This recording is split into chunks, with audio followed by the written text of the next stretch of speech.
Assalamualaikum warahmatullahi wabarakatuh. Salam sejahtera dan salam budaya. Dari RRI Nunukan, perbatasan Indonesia dengan Malaysia, saya Rahmi Arifudin menjumpai Anda dalam obrolan budaya RRI Net. Nah, pendengar, pada kesempatan kali ini kami akan membahas tentang batik, di mana kita kenal batik berasal dari nenek moyang dan dikenal sejak abad ke-17 dan beragam motif khas batik yang sudah ada. Salah satunya batik khas Kalimantan Utara, yaitu batik Lulanta Tibu, yang punya motif khas syarat akan pesan dari coraknya sendiri. Nah, dalam obrolan budaya kali ini kami mengangkat topik tentang pesona batik Lulanta Tibu khas Nunukan. Kami sudah mengundang 3 narasumber. Kami akan perkenalkan kepada Anda. Yang pertama ada Ibu Rahayu sebagai owner batik Ramita sekaligus pengrajin batik Lulanta Tibu. Assalamualaikum, Bu. Waalaikumsalam. Bagaimana kabarnya, Bu? Alhamdulillah baik. Ya, kemudian yang kedua ada Ibu Siti Khalimah SPD, SLB Nunukan dan juga sebagai pembimbing batik Lulanta Tibu. Assalamualaikum. Waalaikumsalam. Sehat, Ibu? Alhamdulillah. Nah, yang ketiga narasumber kita ada Ibu Lilis Muklisoh SPD, masih dari SLB Nunukan dan juga pembimbing batik Lulanta Tibu. Assalamualaikum, Bu. Waalaikumsalam warahmatullahi wabarakatuh. Sehat ya, Bu ya? Alhamdulillah. Nah, ibu-ibu bertiga ini kesibukannya apa ini, Bu, akhir-akhir ini? Mungkin dari Ibu dulu. Saya dulu ya. Ya, terima kasih. Kalau saya kesibukan sehari-harinya sebagai pengelola di salah satu pendidikan non formal, di mana pendidikan non formal ini namanya PKBM, yaitu Pusat Kegiatan Belajar Masyarakat, di mana PKBM ini mempunyai beberapa program. Yang pertama seperti program PAUD, program kesetaraan atau program anak-anak yang putus sekolah. Iya. Ada juga program keaksaraan fungsional bagi masyarakat yang buta aksara. Terus program life skill, yaitu tadi kami kembangkan batik. Batik. Iya. Wah, luar biasa sekali ya, Bu ya. Ternyata banyak sekali kegiatannya, Bu. Alhamdulillah. Terima kasih sudah menyempatkan waktunya ya, Bu ya. Iya, sama-sama. Nah, kemudian ada Ibu Siti Khalimah SPD. Kesibukannya apa ini, Bu, akhir-akhir ini? Ya, terima kasih atas waktu yang diberikan kepada saya. Perkenalkan, saya adalah salah satu guru di SLB Negeri Nunukan dan kebetulan saya mengajar anak-anak tunarungu untuk yang kelas SMP dan SMA. Setiap hari saya mengajar, terus di situ dalam mata pelajaran itu ada keterampilan vokasional untuk yang SMP biasa ada 18 jam. Iya. Kira-kira hari Rabu sama hari Kamis. Di situ dituntut untuk memperbanyak vokasionalnya untuk supaya mereka itu mandiri nanti setelah lulus sekolah. Wah, luar Iya. biasa. Jadi untuk keterampilan yang SLB punya saat ini adalah keterampilan batik dan keterampilan tata buga. Oh iya. Ya, tata buga itu adalah keterampilan membuat keripik dari nangka, ciri khas Kabupaten Nunukan nangka. Ada itu lagi buah-buah yang nanas misalnya atau mangga itu bisa dijadikan keripik. Dan satunya adalah keterampilan batik. Wah, Keterampilan batik ini diikuti oleh anak SMP dan SMA dan sementara ini kami fokus untuk kejuaraan, bukan untuk latihan pertandingan batik yang Wah, biasa kami batik. lakukan setiap tahun antar SLB Sekaltara. Wah, luar Iya. biasa. Nah, ini Ibu Lilis masih dari SLB Nunukan. Kesibukannya apa ini, Bu? Saya di sana salah satu guru kelas 1 anak tunanetra. Oh iya. Iya. Saya di sana bantu-bantu untuk vokasi keterampilan batik. Kan di sana 2 keterampilan ya, Iya, Bu ya, yang dibilang Bu Siti tadi, tata boga sama batik. Saya Batik. salah satunya ikut di batik. Batik. Iya. Jadi saat ini sedang sibuk-sibuknya ya untuk persiapan lomba. Iya. Baik. Nah, sebelum kita ngobrol pendengar dengan narasumber yang sudah hadir dalam obrolan budaya kali ini, kita saksikan terlebih dahulu persembahan lagu berikut ini. Tetap bersama kami.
pagu masa dicinta, Kalimantan Pulau Borneo.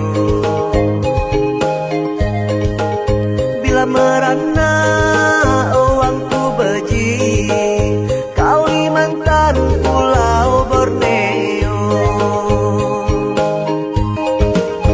Meni aji mengina jua, Kalimantan Pulau Borneo.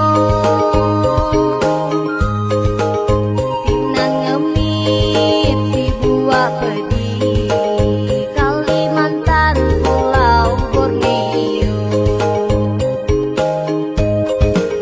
Meni kaya awangku susah, Kalimantan Pulau Borneo.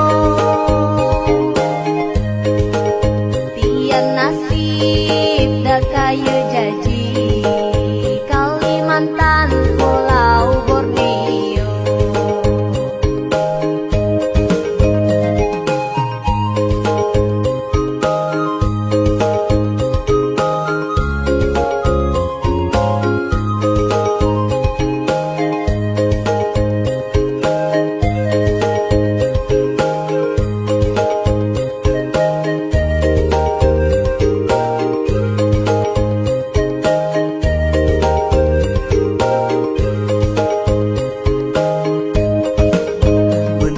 Pagu si buah mangga, Kalimantan Pulau Borneo. Bila domnaan enyam nasidi, Kalimantan Pulau Borneo. Menepagu masa dicinta, Kalimantan Pulau Borneo. Bila merana awangku beji, Kalimantan Pulau Borneo. Meni aji mengina jua, Kalimantan Pulau Borneo. Pinang ngemit si buah pedi, Kalimantan Pulau Borneo. Meni kaya awangku susah, Kalimantan Pulau Borneo. Tian nasib dah kaya jaji, Kalimantan Pulau Borneo.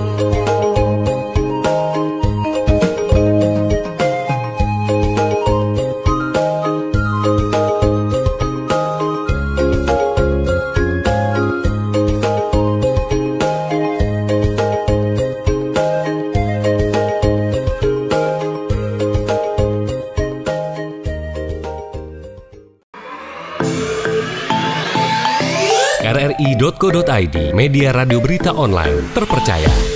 Berita terkini dari seluruh Indonesia, tampilan baru dan fresh. Bagian dari sistem Big Data dan Artificial Intelligence RRI, menjadikan RRI.co.id mudah diakses. RRI.co.id, akurat, terpercaya.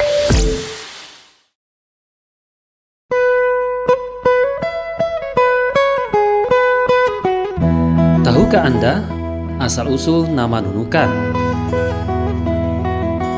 Nunukan, salah satu kabupaten di Kalimantan Utara, Indonesia.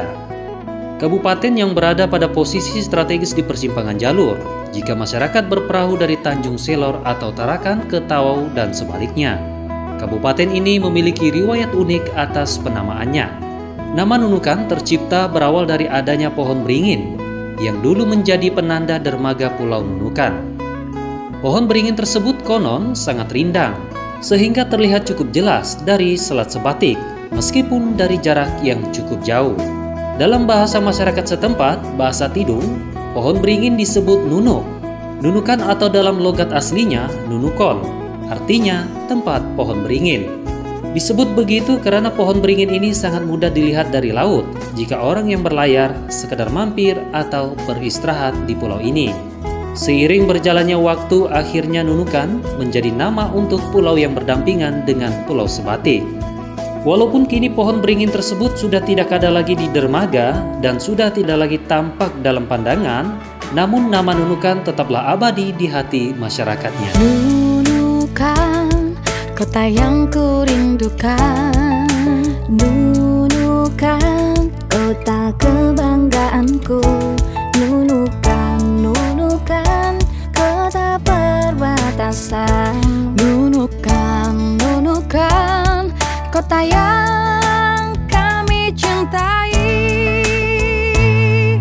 Berdampingan negara tetangga, semakin cinta Indonesia, semakin cinta kota Nunukan.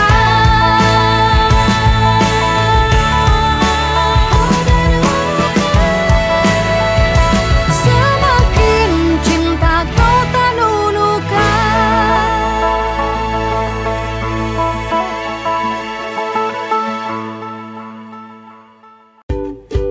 Menurut kamu, hoax itu? Hoax itu berita bohong kan?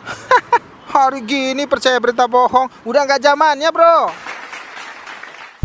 Hoax itu nggak penting, buang-buang waktu aja. Berita bohong jauh-jauh deh. Hoax menurut saya nggak penting, mending share berita yang pasti-pasti aja. Lagian kan nyebarin berita hoax dosa.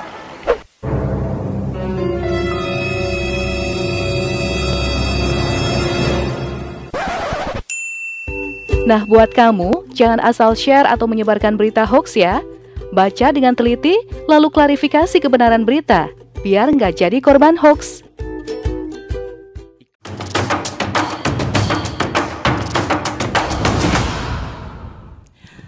Anda masih bersama kami dalam obrolan budaya RRI Net. Dan kita langsung saja ngobrol dengan narasumber dan kita terlebih dahulu menuju ke Ibu Rahayu sebagai owner Batik Ramita sekaligus pengrajin batik Lulantatibu.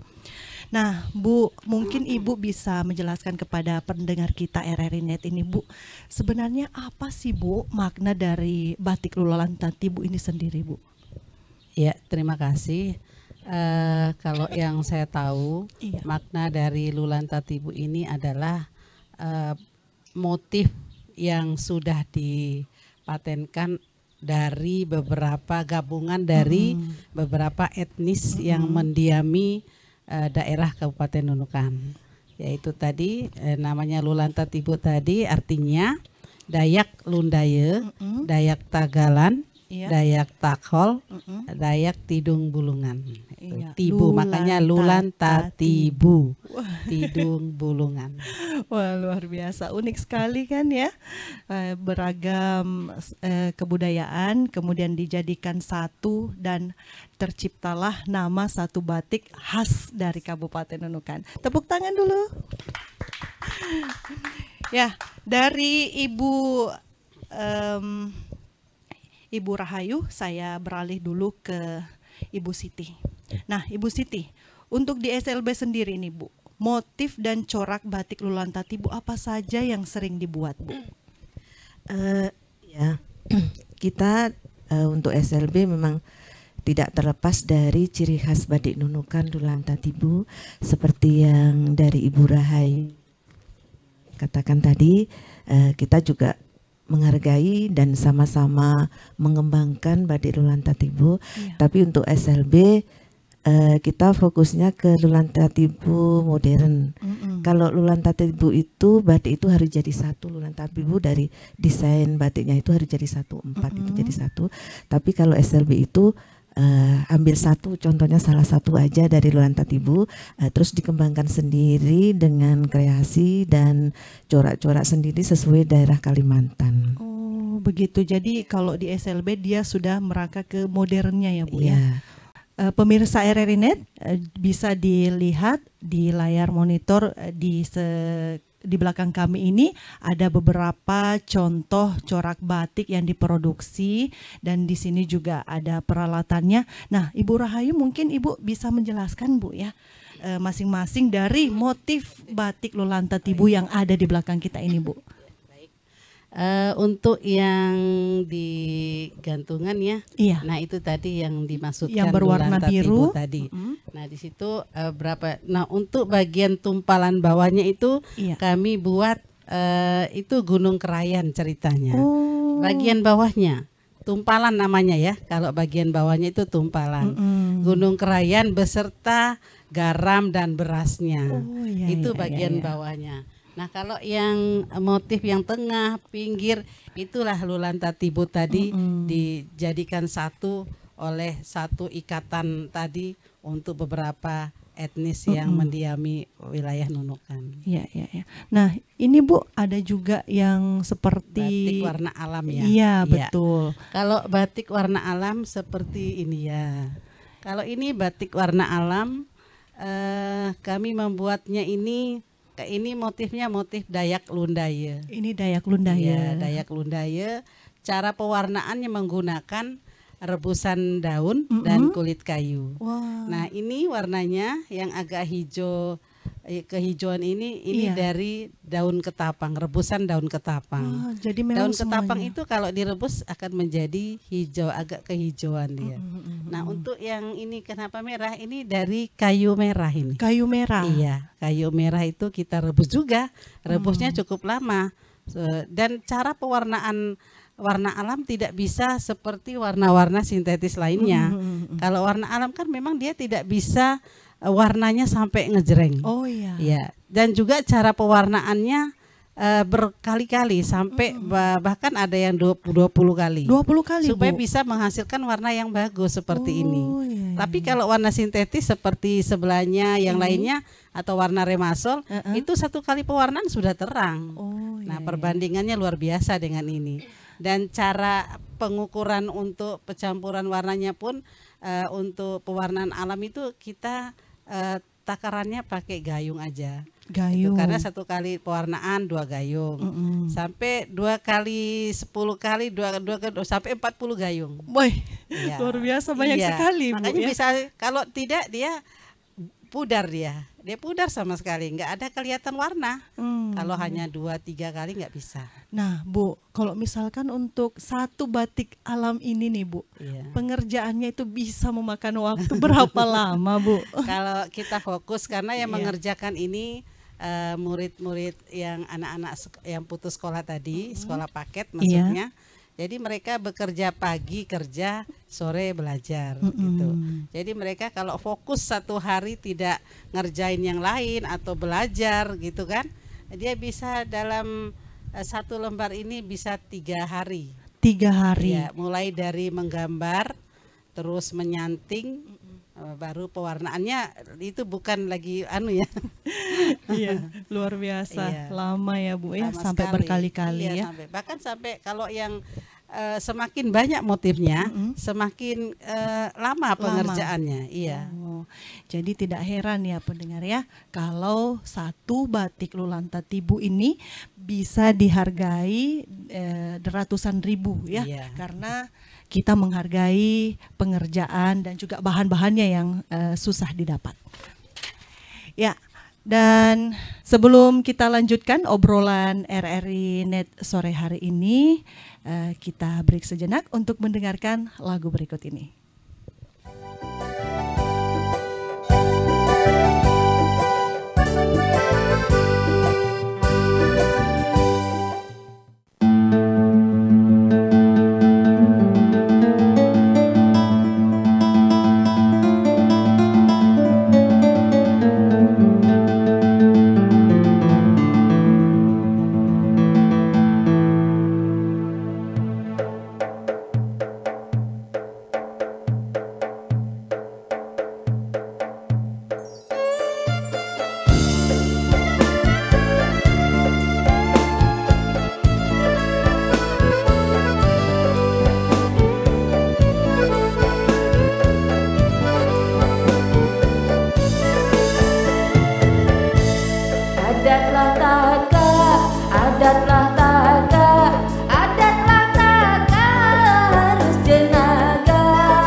Sebagai warisan dunia, batik terkenal dengan segala fungsi, pengaruh, dan filosofi di balik motifnya.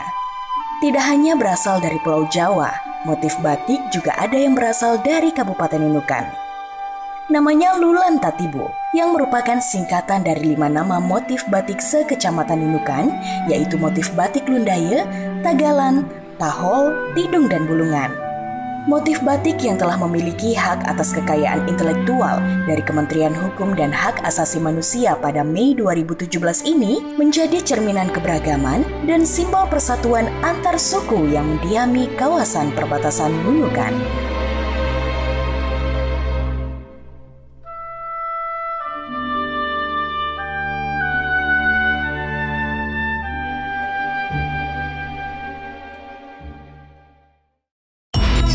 Teknologi penyiaran radio sejak tahun 1915 hingga kini terus berinovasi seiring perilaku, kemajuan ilmu pengetahuan dan teknologi dengan semakin melekatkan setiap individu akan kebutuhan alat dan media informasi dan komunikasi.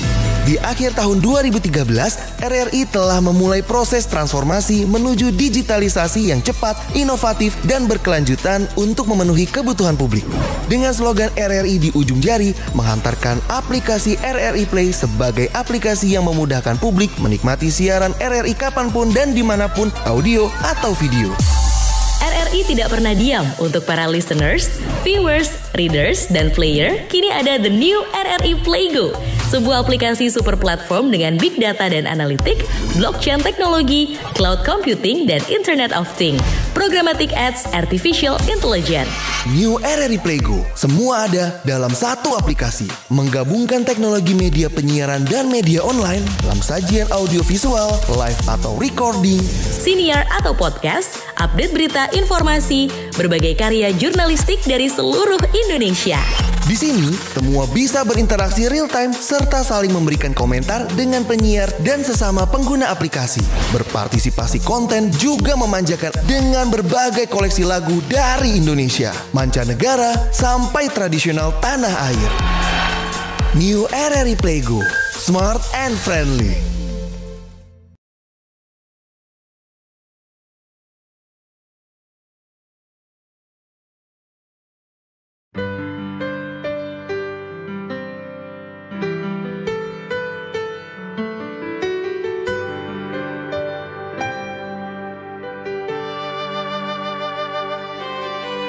Ratnamu wisi badak retnan mulai niat. Ratnamu wisi badak retnan nyetok udeng. Ratnamu wisi badak retnan merefedo. Ratnamu Yesus lawa awaluk metu. Ratnamu wisi badak retnan mulai niat. Ratnamu wisi badak retnan niat do udeng. Ratnamu wisi badak retnan merefedok. Ratnamu Yesus lawa awaluk matu.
Radio visual, tonton yang Anda dengar.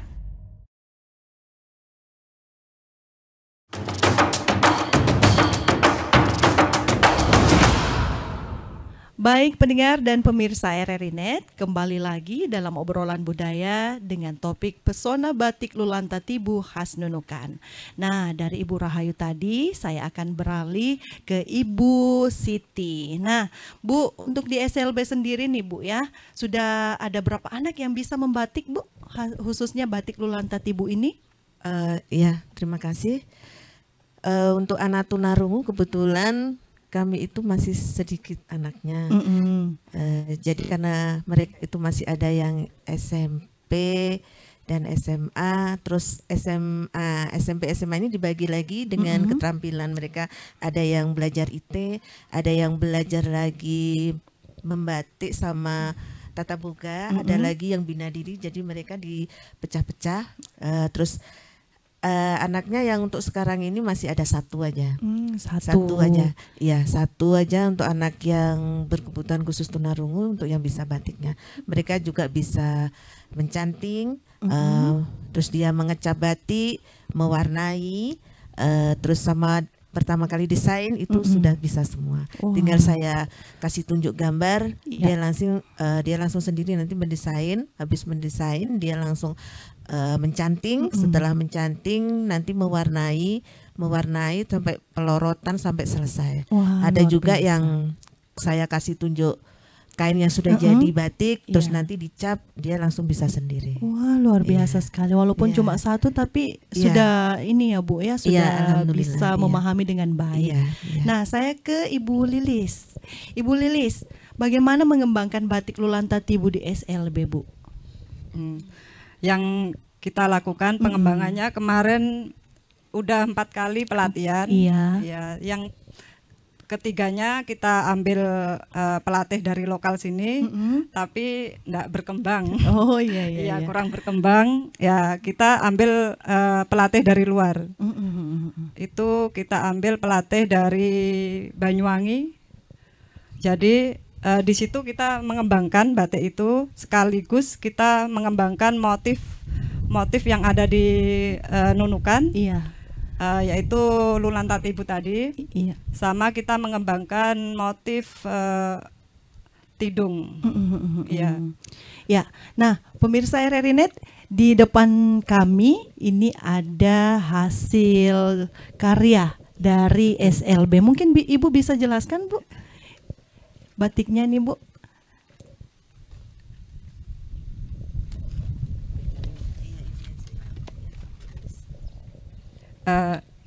Ini yang warna hijau ini kita, wah cantik sekali nih.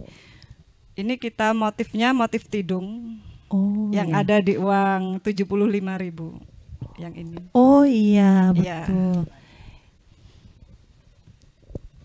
Nah ini, kita kembangkan dari situ. Sama yang satunya itu dari itu Lulanta Tibu. Ini Lulanta Tibu.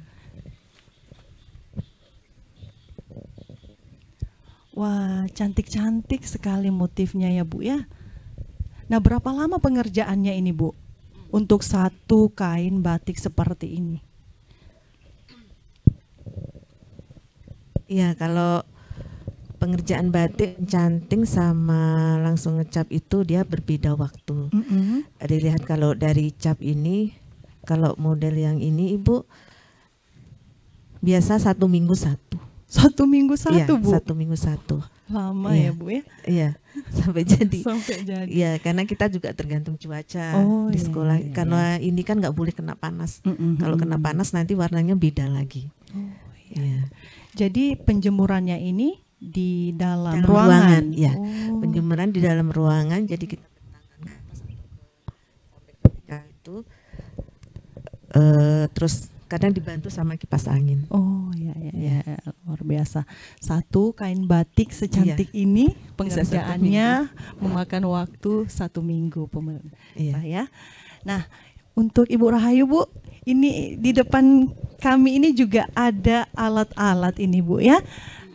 Ada Ini apa namanya Bu? Itu Mungkin namanya, Ibu bisa jelaskan kepada pemirsa RRI Net. Oke, saya berdiri ya. Iya. Oke, baik. Di depan saya ini ada namanya canting. Memang untuk alat-alat untuk membuat batik itu ini wajib ada. Canting ini berarti dia untuk batik tulis. Untuk kita menyanting di kain yang sudah digambar. Nah, ini adalah kompor listriknya. Biasanya selama ini kita menggunakan kompor minyak tanah yang kecil, terus kualinya juga kecil. Nah, kalau kita pergi pelatihan, ngasih pelatihan kemana-mana supaya praktis, kita menggunakan kompor listrik dan canting. Iya. Nah, ini kita ada capnya. Jadi kita kalau ada yang mau pesan kain seragam, kami menunjukkan motif-motif yang sudah jadi cap ini ya. Jadi yang mau pesan tinggal milih aja. Iya.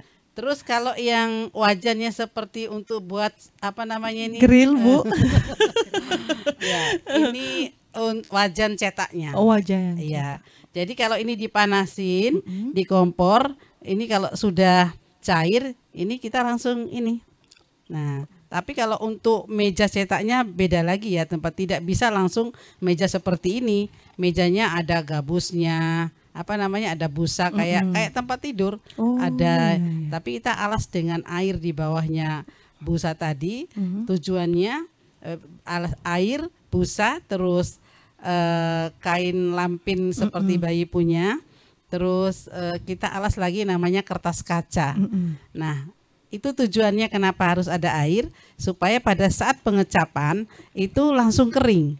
Jadi kita tidak nunggu lama karena sudah ada yang air yang di bawah tadi itu basah terus ya, basah terus. Jadi pada saat dicap ini kan ini kan panas nih kalau dicap itu di kain itu langsung kering.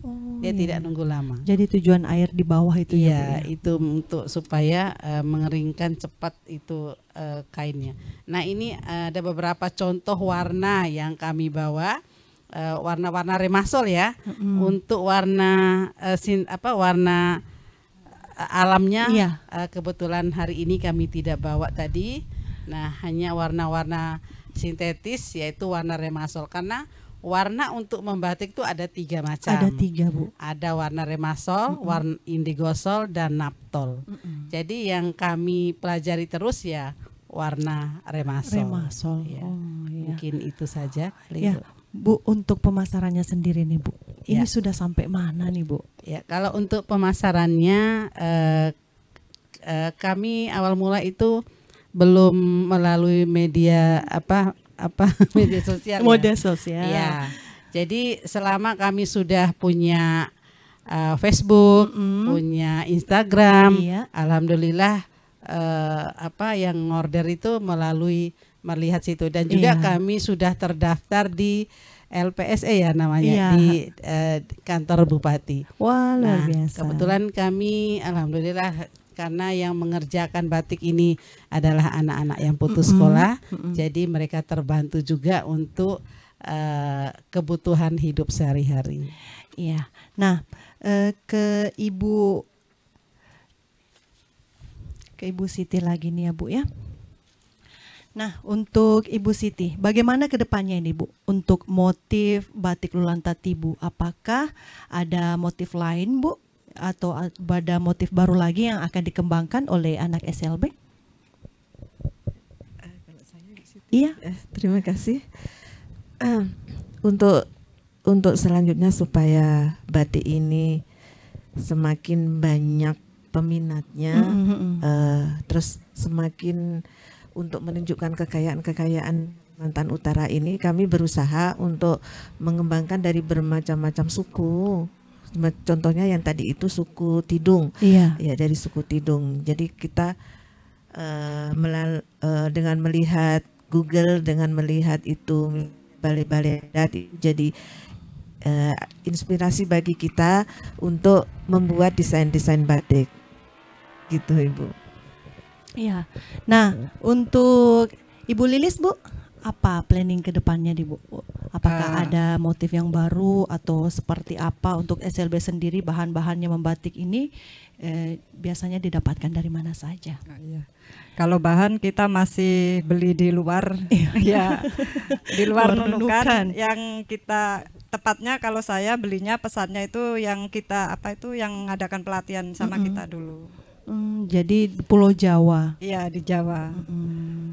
Terus kalau pengembangan motifnya itu kemarin sudah ada, kita kembangkan motif, kita lihat daerah sini ya Mbak ya, terutama yang ada di Kalimantan itu apa, soalnya masih banyak yang motif-motif yang belum tertuang di batik itu.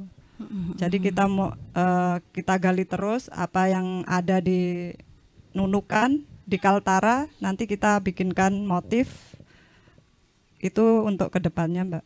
Nah, untuk SLB sendiri ini Bu, baik Ibu Lilis maupun juga Ibu Siti, pemasarannya itu yang dikerjakan oleh anak SLB kemana saja itu Bu?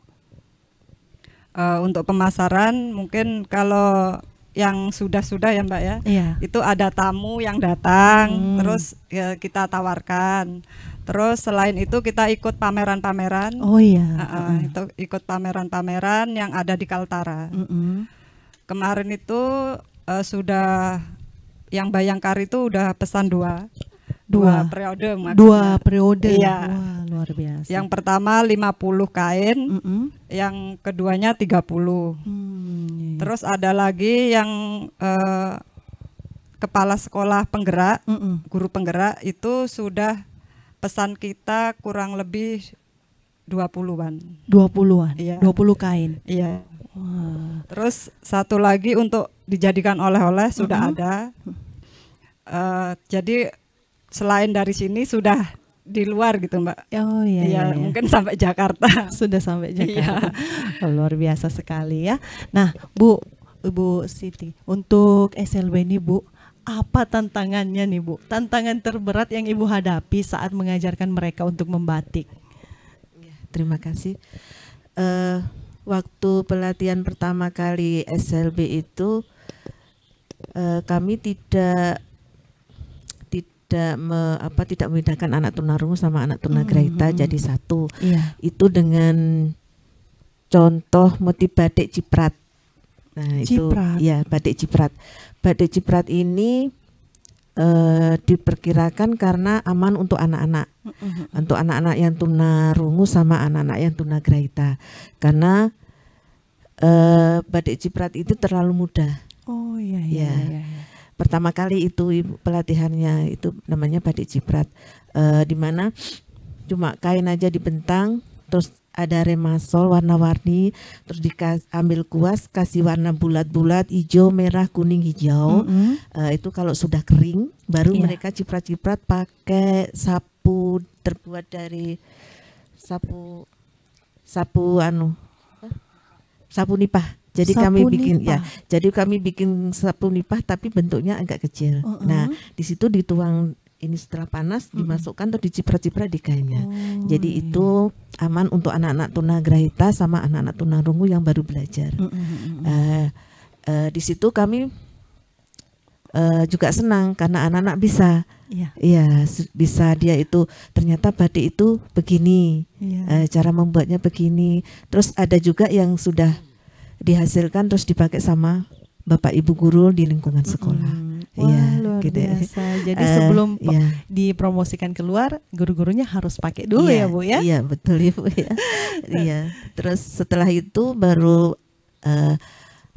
ada pelatihan lagi supaya makin maju, karena kita harus menuntut sesuai dengan zaman ya Ibu kan. Betul. Nanti kalau batik ciprat terus nanti tidak ada penggemarnya gitu. Terus ya semakin ada pelatihan lagi kami mencoba terus sampai saat ini. Terus kami hanya fokuskan untuk anak yang tunarungu saja. Karena anak tunarungu itu karena dia hanya hambatannya pendengaran sama bicara, tapi masih bisa diajak komunikasi lewat bahasa isyarat. Jadi kami khususkan untuk yang mereka karena mereka mampu. Nah, untuk Ibu Rahayu sendiri Bu, tantangan dan kesulitannya apa Bu Apalagi setelah Ibu jelaskan tadi ya, yang motifnya alam ini pengerjaannya bisa memakan waktu yang lama dengan pekerjaan dan juga pewarnaan yang berkali-kali. Nah, tantangannya apa nih Bu? Baik, kalau dari kami tantangan itu pertama kesulitan tentang bahannya. Bahan. Ya, bahan selama ini pernah dulu waktu ada pertemuan semua pelaku usaha, karena kami juga ada bentuk namanya UKM. Kami punya UKM juga, nama UKM kami UKM Cemerlang. Iya. Jadi waktu itu saya pernah mengusulkan ke Kadis Perindustrian. Kenapa? Kan di sana ada koperasi tuh. Iya. Nah, kenapa koperasinya tidak menyediakan menghandle semua alat dan bahan untuk pembatik-pembatik yang ada di Nunukan. Biar kami nanti gampang belinya langsung di koperasi yang ada di Dinas Perindustrian. Oke, sudah disetujui nanti, tapi ya hanya sampai di catatan aja, tidak terrealisasi. Nah, saya juga nawarin toko-tokonya karena sekarang banyak sudah pembatik-pembatik di Nunukan ini. Kenapa tokonya enggak buat, terutama kain? Iya. Karena kami kalau kehabisan bahan itu ya mau enggak mau larinya ke Tarakan. Tentu saja harganya ya agak jauh sedikit daripada enggak ada. Udah kami biar ke Tarakan aja. Yang penting ada, karena kadang kalau orang mau pesan mau cepet, mau enggak mau, biar mahal sedikit udah kami daripada enggak ada gitu. Iya. Gitu saja. Nah, untuk Ibu Lilis, Bu. Nah, bagaimana minat anak muda untuk membatik Lulantati Bu ini, Bu ya? Bagaimana, Bu? Apakah ada di sekolah apakah banyak yang minat ataukah cuma beberapa anak saja? Kalau di sekolah kita ya Bu ya, itu kita pilih anaknya yang pandai menggambar. Oh iya. Ya. Terus kalau yang untuk warna itu kita ambil yang anak tunagrahita, jadi dia bisa untuk mewarnai, mengecelup warna itu. Ada lagi yang mau ditambahkan Ibu Siti? Iya, baik. Pendengar juga pemirsa RRI Net, sebelum kita closing statement, ada satu pertanyaan terakhir nih untuk Ibu Rahayu, Ibu Siti dan juga Ibu Lilis. Apa harapan ibu-ibu untuk batik Lulantati Bu khas Nunukan ini, Bu? Silakan mungkin dari Ibu Rahayu. Ya, harapan kami selaku pengrajin, owner, semoga Kabupaten Nunukan pada khususnya dan Kalimantan Utara pada umumnya tetap mencintai produk lokal. Amin. Ya, jadi tidak ada lagi yang namanya kabupaten-kabupaten yang ada di Kalimantan Utara ini harus memesan keluar ke Jawa untuk baju kain seragamnya dan lainnya. Karena pokoknya kami ada di Nunukan ya untuk orang Nunukan. Maksudnya untuk khusus batiknya. Mungkin itu dari saya, Bu. Iya, silakan Ibu Siti. Kalau menurut saya, Ibu ya, iya. Sebenarnya juga begitu seperti apa yang dikatakan Yu. Untuk melestarikan budaya Nunukan, terutama batiknya itu, pertama kita itu harus mencintai produk sendiri. Mencintai produk sendiri ini dengan cara membeli hasil batik itu dari masyarakat Nunukan khususnya. Jadi itu sangat membantu sekali perekonomian bagi masyarakat Nunukan, terutama pengrajin batik, apalagi tempat kami di sekolah SLB sangat membantu sekali bagi mereka untuk kedepannya. Gitu. Iya, Ibu Lilis. Harapan saya masyarakat Nunukan lebih mencintai produk lokal. Dan diharapkan untuk pemerintah mendukungnya seperti yang ada di Pergub 21 tahun 2021 itu PNS Kaltara wajib menggunakan batik khas Kaltara. Jadi diharapkan untuk Nunukan ada pergubnya juga, jadi biar batik kita itu laku. Iya, iya betul. Dan yang pastinya kalau semuanya instansi, kemudian sekolah-sekolah menggunakan batik khas Nunukan Lulanta Tibu ini, pastinya kita turut melestarikannya ya Bu ya.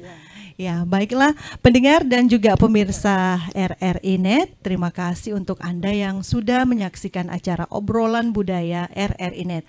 Dan juga Anda dapat terus menikmati siaran kami melalui aplikasi RRI Playgo UCTV Channel dan dapat ditonton ulang di YouTube LPP RRI Nunukan. Dan tidak lupa kami mengucapkan banyak terima kasih untuk narasumber kami yang sudah hadir pada hari ini. Ada Ibu Rahayu sebagai owner Batik Ramita sekaligus pengrajin batik Lulanta Tibu. Terima kasih Bu, sukses terus ya, sampai berjumpa di lain kesempatan.